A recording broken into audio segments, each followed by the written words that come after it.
আসসালামু আলাইকুম রাহমাতুল্লাহ। মানুষের জীবন মৃত্যু আল্লাহ কর্তৃক নির্ধারিত। যার যতদিন হায়াত আছে সে ততদিন পৃথিবীতে বেঁচে থাকবে। আবার যার যেখানে যে অবস্থায় মৃত্যু লেখা আছে তাকে সেখানে সে অবস্থায় মৃত্যুবরণ করতে হবে। এ ব্যাপারে মানুষের কোনো হাত নেই। কিন্তু পৃথিবীতে কোনো সময় মানুষের এমন অবস্থায় মৃত্যু ঘটে যা বিবেকবান সকলের হৃদয়কে নাড়া দিয়ে যায়। এক ঘটনা দেখে অনেকেরই নিজের অজান্তে চোখের কোণা থেকে তীব্র অশ্রুফোঁটা গড়িয়ে পড়তে থাকে। ধৈর্য ধারণ করা তখন কঠিন হয়ে পড়ে, তবুও সবকিছু মেনে নিতে হয়। কিন্তু হৃদয়কে যে গভীর ক্ষত হয় তা অমোচনীয় হয়ে দেখে যায়। কখনো ওই ঘটনা স্মৃতির পাতায় ভেসে উঠলে ডোকরে কেঁদে ওঠে মন। এমনই একটি বিষয় তুলে ধরা হলো। বিপদ মাথায় নিয়ে আমাদের পথ চলা। আমরা সাগর কুলের মানুষ। বিভিন্ন ঘাত প্রতিঘাত ও প্রতিকূলতা সহ্য করে আমাদের বেঁচে থাকা। বিপদ মাথায় নিয়ে আমাদের পথ চলা। আমাদের বিপদ মুহূর্তে একটি হৃদয় বিদারক সত্য ঘটনা এখানে উল্লেখ করা হলো। আমি তখন যুবক ছিলাম। একদিন দেখি আকাশে খুব মেঘ। ভাবলাম জ্বর হতে পারে। পরিবারের সবাইকে হুঁশিয়ার করে দিলাম। সবাই বাইরে দাঁড়িয়ে আছে। হঠাৎ দেখি সাগরের দিক থেকে বিরাট জলোচ্ছ্বাস 35 থেকে 40 ফুটের বেশি উঁচু হয়ে ধুয়ে আসছে আমাদের দিকে। তখন ভাবলাম বাঁচার আর কোনো উপায় নেই। সবাইকে জোরে আঁকড়ে ধরেছিল। 7-8 বছরের এক ছেলে আমার কাঁধে ছিল। পানি এত জোরে এসে ধাক্কা দিল যে ছেলেটা ছাড়া আর সবাই হারিয়ে গেল। তখন আমরা অনেক পানির নিচে। পানি আমাদেরকে অনেক দূরে নিয়ে গেছে। যখন পানির উপরে উঠলাম তখন কোথাও কোনো ঠাঁই নেই, কোথাও কোনো গাছ বা উঁচু কিছু দেখতে পাচ্ছিলাম না। ছেলেটা তখন কাঁধে গলা ধরে আছে।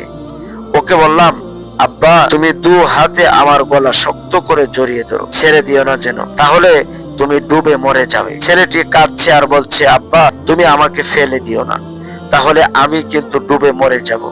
তখন আবার ঢেউ চলছে 2-3 ফুট উঁচু হয়ে। আমরা সেই ঢেউয়ে ডুবে যাচ্ছি। পানি খেয়ে আবার উপরে উঠছি।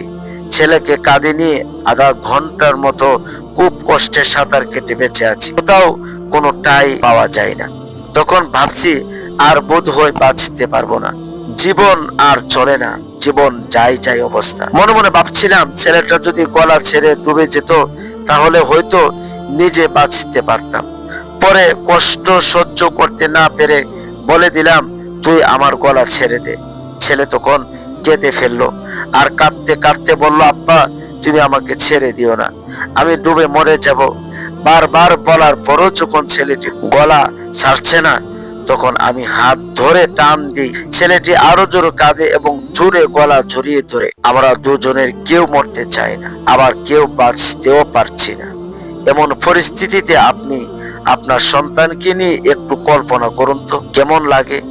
এটা ছিল মৃত্যুর পূর্বর ভয়াবহ অবস্থা। ছেলের কান্নাতে আমার আর মায়া হলো না।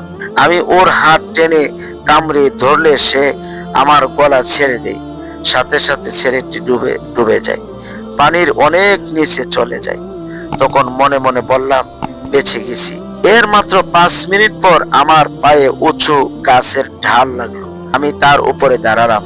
সাথে সাথে ছেলেটির হৃদয় বিদরণীকারী কান্না জড়িত কথা আমার কানে বাজতে থাকে। চোখে বাদ ভাঙ্গা অশ্রু নেমে এলো। তখন ভাবছি, এই তো ঠাঁই পেলাম, তবে কেন আমার ছেলেটাকে পানির মধ্যে ফেলে দিলাম? একই করলাম আমি। এতটুকু সময় আমি তাকে ধরে রাখতে পারলাম না। কত বড় ভুল হয়ে গেল। আমি যেখানে দাঁড়িয়ে জায়গাটাও বুঝতে পারছি না। পানি সরে গেল, ওখানে লাশ পাওয়া যাবে। 1.5 দিন পর পানি সরে গেল। আমি গাছে ছিলাম, একটু ক্ষুধাও লাগেনি, ঘুমও আসেনি। তারপর ছেলের লাশ সেখানে পেয়ে আরো কষ্ট হলো। কষ্ট আমি আজও বলতে পারছি না। আমার এখন কয়েকটা ছেলে মেয়ে, বয়স 7 বছর। তবু ওই স্মৃতি আমাকে পাগল করে দেয়। তাই মাঝে মাঝে ভাবি, দুনিয়া এ অবস্থা হলে কিয়ামতের দিন কি অবস্থা হবে, যেখানে কোনো দিন মরণ হবে না, কেউ কাউকে সাহায্য করবে না। দুনিয়ার এই ক্ষণস্থায়ী জীবনে মানুষ নিজেকে বাঁচতে যদি কলিজার টুকরা প্রাণাধিক প্রিয় সন্তানকে ছুড়ে দিতে পারে, মৃত্যুর কোলে ঢেলে দিতে পারে, তাহলে কিয়ামতের ভয়াবহতায় মানুষ কি করবে সেটা চিন্তার বিষয়। এই দিবসের বিবরণ দিতে গিয়ে মহান আল্লাহ বলেন, যেই দিন ওই বিকট ধ্বনি আসবে, সেই দিন মানুষ পলায়ন করবে, তার নিজের ভাই হতে, তার মাতা, তার পিতা, তার স্ত্রী ও তার সন্তান হতে। সেই দিন তাদের প্রত্যেকেরই একই চিন্তা থাকবে, যা তাকে ব্যতিব্যস্ত করে রাখবে। অতএব সচেতন মানুষ মাত্রই ওই জীবনের জন্য যথাযথ প্রস্তুতি গ্রহণ করা আবশ্যক। পার্থিব জীবনে সঠিক প্রস্তুতি তথা সৎ আমল করতে না পারলে পরকালীন জীবনে কোনো আপনজন কাজে আসবে না, বরং সেই দিন সবাই নিজেকে নিয়ে ব্যস্ত থাকবে, একান্ত আপনজনও পরিচয় দিবে না। কিয়ামতের সেই ভয়াবহ দিনে পরিত্রাণের জন্য আল্লাহ আমাদের তৌফিক দান করুন। আল্লাহুম্মা আমিন।